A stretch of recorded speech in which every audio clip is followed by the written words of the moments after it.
Hoy les traigo un episodio interesante. Les traigo una historia que no es muy conocida. Dentro de Cuba lo más probable es que se conozca solo por un grupo de personas, no es una historia muy conocida. El régimen cubano ha sido además muy parco a la hora de hacer la historia de este hecho y muy parcializada también, y ha minimizado mucho las cosas, o sea, es muy ambigua. Y bueno, pues en el resto del mundo hay incluso muchísimas personas que no conocen que Fidel Castro envió tropas al Medio Oriente para agredir al Estado de Israel, para participar en una invasión contra el Estado de Israel. Esto estoy hablando de 1973, concretamente de octubre de 1973, y es lo que se denominó como la Guerra del Yom Kippur. ¿Por qué se denominó la Guerra del Yom Kippur? Porque Egipto y Siria, que eran los dos países que se decidieron a atacar a Israel, eh, y para reivindicar la derrota que habían sufrido en la guerra del 67, la llamada Guerra de los 6 días, en la cual Israel había resultado vencedor y que había además se había hecho con más territorios todavía. Pues ellos deseaban reivindicar el honor y de la nación árabe, de las ideas de Nasser y toda esta cosa. Y bueno, pues decidieron hacer planes para atacar a Israel. ¿Y qué decidieron hacer? Pues hacerlo precisamente en el día de Yom Kippur. ¿Qué cosa es Yom Kippur? Yom Kippur es la celebración, o sea, es un día del calendario religioso judío, es un día al año, que en el cual es un día dedicado a la oración, al recogimiento, a la reflexión, eh, y es un día de ayuno absoluto, un ayuno de 24 horas que no se bebe agua ni se ingiere ningún alimento, es un día de aflicción. Y pues precisamente aprovecharon ese día porque calcularon que la mayoría de las guarniciones israelíes en la frontera estarían más debilitadas, porque la mayoría de la gente estaría en sus casas o en las sinagogas, estarían en este día de recogimiento. Y pues esa fue la ocasión que ellos aprovecharon para atacar. En este caso, el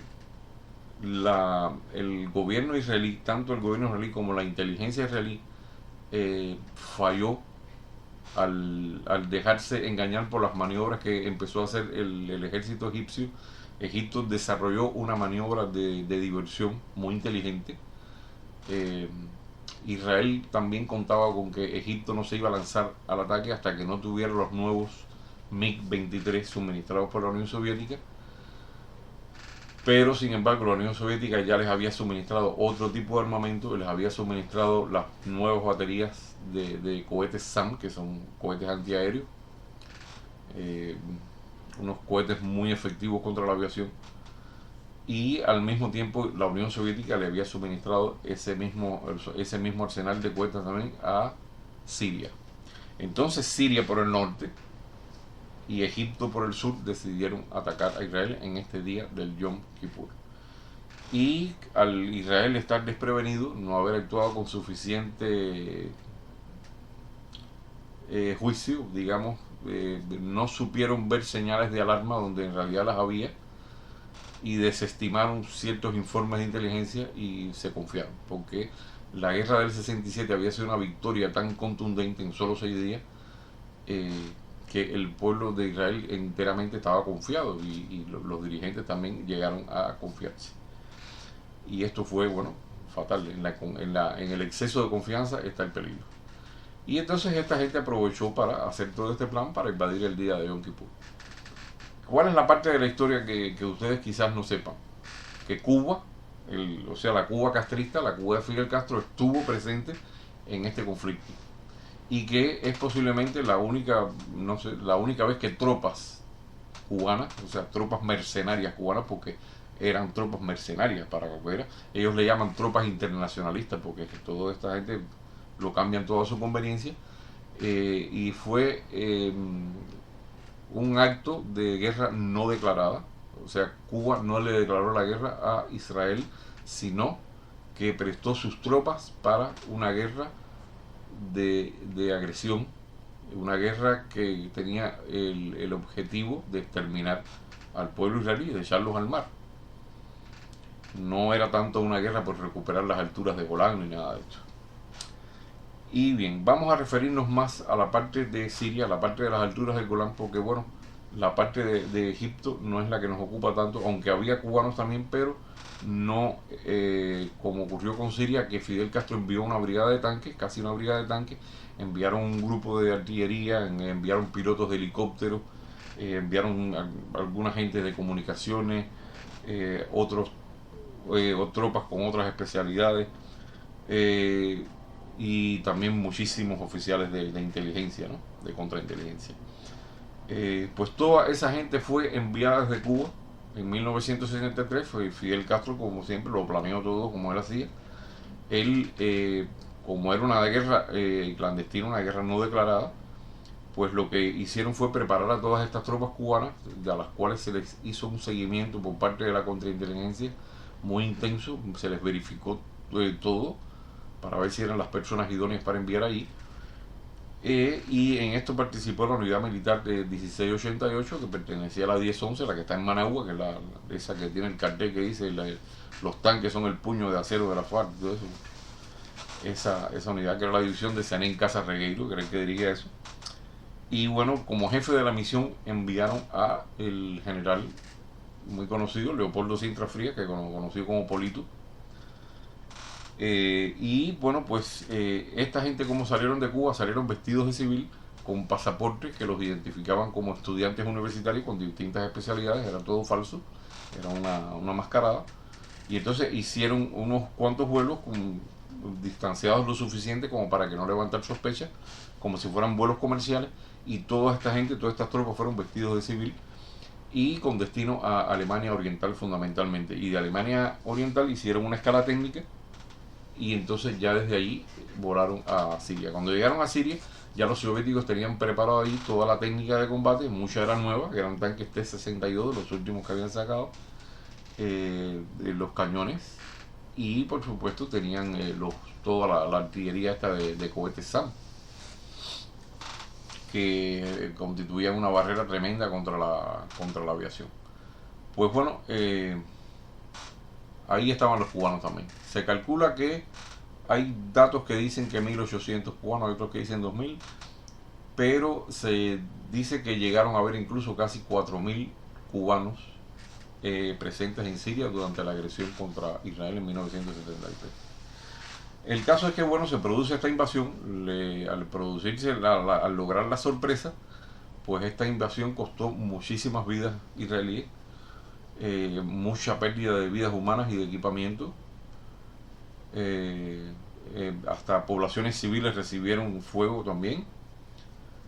Y pues las tropas israelíes, bueno, Israel estuvo durante 2 días al borde de la derrota, porque fue un ataque que no fue solo desde Siria, fue también desde Egipto en el sur. Y entonces a cualquier país le es muy difícil, a cualquier ejército, batirse en 2 frentes.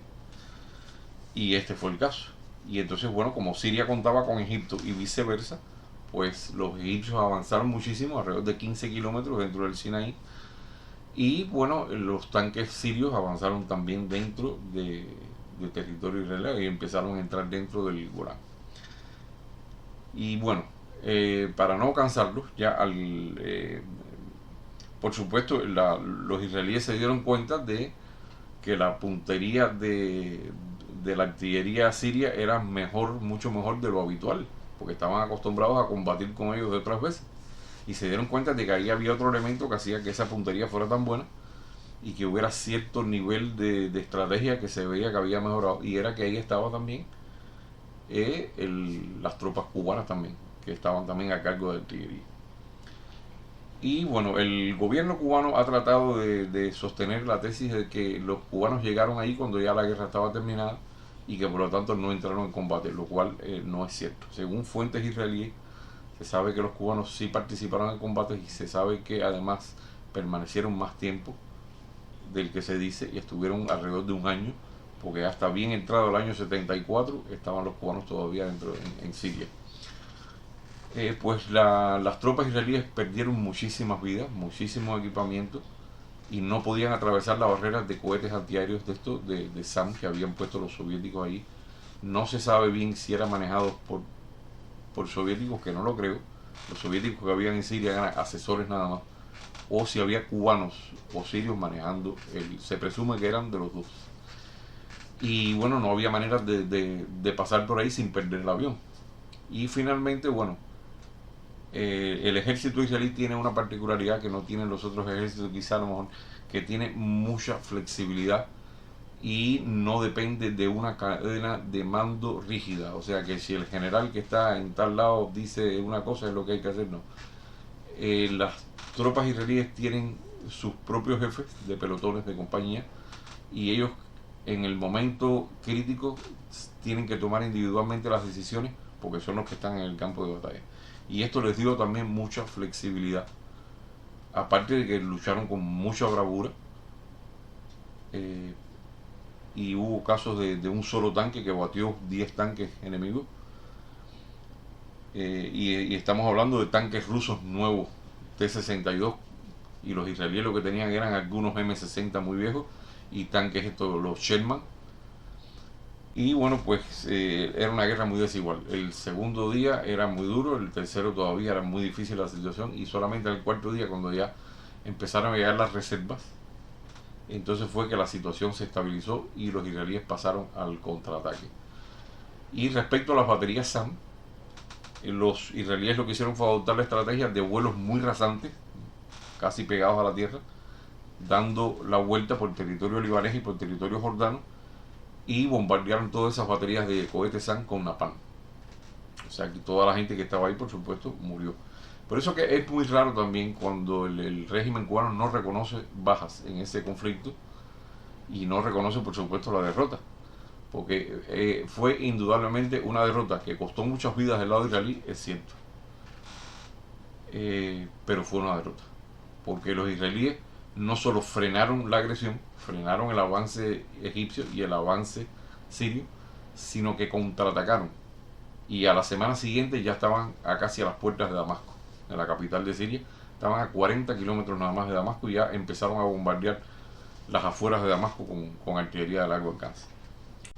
Y por supuesto, en el frente egipcio, la división del general Sharon se destacó muchísimo y penetró, logró cruzar el canal de Suez de vuelta, y se metieron ya dentro del territorio egipcio y cercaron al tercer ejército egipcio, que estaba al borde de la aniquilación. Y fue en ese momento que Estados Unidos, que pretendía salvar un poco la posición de Egipto porque lo necesitaba como aliado, intervino y le pidió a Israel un alto al fuego. Y entonces al final Israel aceptó el alto al fuego y quedaron las cosas así. Pero bueno, Israel perdió gran número de vidas. Fue una guerra muy costosa. Y precisamente el papel traidor y el papel mezquino de Fidel Castro se vio plenamente en esta guerra, porque él nunca declaró una guerra a Israel y envió en secreto todas estas tropas. Por supuesto, nunca le importaba la suerte de las tropas, de los cubanos. Y bueno, pues fue una derrota. Fue una derrota que Cuba jamás ha reconocido. El gobierno de Cuba jamás ha reconocido que fue derrotado en el Medio Oriente. Y esta gente, bueno, al cabo de un año y algo, pues regresaron a Cuba, y eso ni se mencionó. Durante muchos años fue secreto.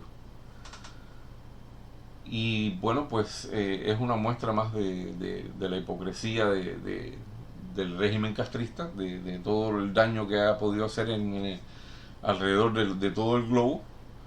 Y como esta guerra, que en la que pensaba salir victorioso y quedar como un baluarte de los movimientos de liberación nacional, y etcétera, y del socialismo, y etcétera, etcétera, pues fue un fracaso total.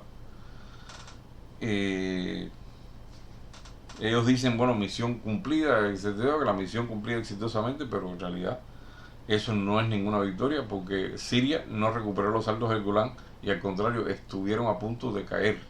La capital propia de Siria estuvo a punto de caer bajo las manos de Israel. Así que eso de victoria no tiene nada. Eso fue una derrota aplastante, al fin. Que nos infligieron muchas bajas y nos hicieron muchos muertos. Es lógico que iba a pasar por el factor sorpresa sobre todo, pero fue una derrota para ellos aplastante. Y en el caso de Egipto, lo mismo. Pero bueno, es una historia que se sabe poco y es bueno que ustedes la conozcan. Yo tengo, bueno, en el canal, yo estoy dispuesto, cuando alguien quiera hacerme preguntas, me deja en los comentarios y yo les voy a aclarar todo el tema de la guerra de los 6 días, de la guerra de Yom Kippur en 1973, de todas las guerras que ha tenido Israel. Pero bueno, traje esta particularmente porque es la guerra donde la Cuba castrista intervino directamente, enmascaradamente, pero directamente. Y es interesante que se sepa que bueno, esto era una guerra que no era tanto por la recuperación de un territorio ni por el socialismo, porque bueno, Siria estaba gobernado por un partido que se dice socialista, que son gente, unos sanguinarios y unos asesinos lo que son todos, como mismo lo fue Saddam Hussein, que era socialista también. Y no fue una guerra ni por el socialismo, ni por liberación de un pueblo, ni por nada de esto. Esto fue una guerra sencillamente de agresión con el objetivo más claro de un genocidio con la población israelí, de exterminar por la población israelí y sacarlos de ahí. Así que bueno, esto es una de las poco gloriosas páginas de Fidel Castro que no se sabe mucho. Y bueno, y como él, me imagino que tiene que haber quedado con una rabia tremenda y un odio tremendo por a causa de esta derrota, pues no la reconoció, no solamente no la reconoció, sino que procedió después a atacar a Israel de cuanta manera pudo. En cuanto foro internacional, el condenado a Israel, y por supuesto siguió entrenando y dando, como siempre lo hizo, incluso desde el mismo 59 lo empezó a hacer, que es otra cosa que la gente no sabe. Siguió dándole apoyo y entrenamiento a grupos terroristas palestinos, a los egipcios, a los sirios también, y a los grupos palestinos de la OLP, la FPLP, el Septiembre Negro después, que fue el grupo para el cual trabajó Carlos, el terrorista famoso Carlos, poniendo bombas para diestra y siniestra. Pues esto todo lo hizo Cuba. Y todavía quedan personajes por ahí abogando porque Cuba e Israel reanuden relaciones diplomáticas, con lo cual yo estoy totalmente en desacuerdo, porque hay que ser como israelí que soy, yo soy cubano y soy israelí. Como cubano por vergüenza de haber tenido una actitud tan cobarde y tan criminal, y como israelí por haber por saber que Fidel Castro participó en una guerra de agresión contra Israel en la cual perdieron la vida paisanos míos también muchísimo. O sea que es una cosa por la que Cuba jamás ha pedido la mínima disculpa, ni por todas las acciones que ha cometido contra Israel, ni toda la propaganda que ha hecho contra Israel, ni todos los insultos contra Israel y contra el pueblo de Israel y el pueblo judío en su prensa oficialista. Jamás ha pedido perdón. Así que yo no creo que sea posible, ni factible, ni moral restablecer relaciones con un régimen que ya todos sabemos lo que da. Bueno, esto era todo lo que quería decirles. Les agradezco mucho que hayan estado y bueno, espero que la historia les sirva de utilidad. Nos vemos hasta la próxima. Chao.